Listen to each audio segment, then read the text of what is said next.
Magandang hapon! Kumusta po? Narito po ulit ang update natin para sa lagay ng ating panahon.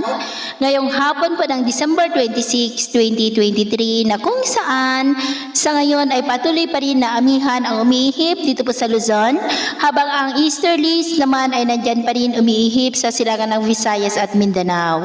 Maliban sa dalawang hangin na ito na nagpapaulan sa ilang bahagi ng ating bansa ay wala naman pong banta ng sama ng panahon, lalo na po ang bagyo na tatawid dito sa ating bansa hanggang pa sa matapos ang taon na ito ay storm-free po tayo. At sa lagay ng ating panahon ngayong hapon ay patuloy pa rin ang maulap na kalangitan with isolated rains dito po sa may Cagayan, Cordillera, Isabela, La Union, Aurora, Quezon, Catanduanes, Sorsogon, Masbate, Oriental Mindoro, Palawan, Samar Provinces, Leyte, Bohol, Cebu, northern part ng Negros, Panay Island, Caraga, Davao Region, Northern Mindanao at Zamboanga Peninsula. At mamayang gabi ay posible pa rin ang mga isolated rains sa ilang bahagi po nating bansa, lalo na sa ilang bahagi ng Cagayan, Isabela, Benguet, Bicol Region, Oriental Mindoro, ilang bahagi ng Kabisayaan at Caraga, kaya mag-ingat po tayo sa posibleng banta pa rin ng mga pagbaha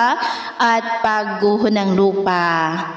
At sa atin naman po mga baybayin, dahil po sa malakas na amihan at easterlies ay matataas pa rin ang mga alon dito po sa seaboard po ng halos buong Luzon, lalo na po sa kanlurang baybayin ng Palawan, Mindoro, Central Luzon, Ilocos Region, Cagayan, Batanes, Babuyan Island, silangang baybayin ng Luzon, maging po sa silangang baybayin ng Visayas at Mindanao na ang mga alon po ay posibleng aabot hanggang po sa 2 to 5.5 meters height. Kaya iwasan muna natin ang papalaot dyan po sa mga may kulay pula para mas makaiwas sa mga sakunang pangkaragatan.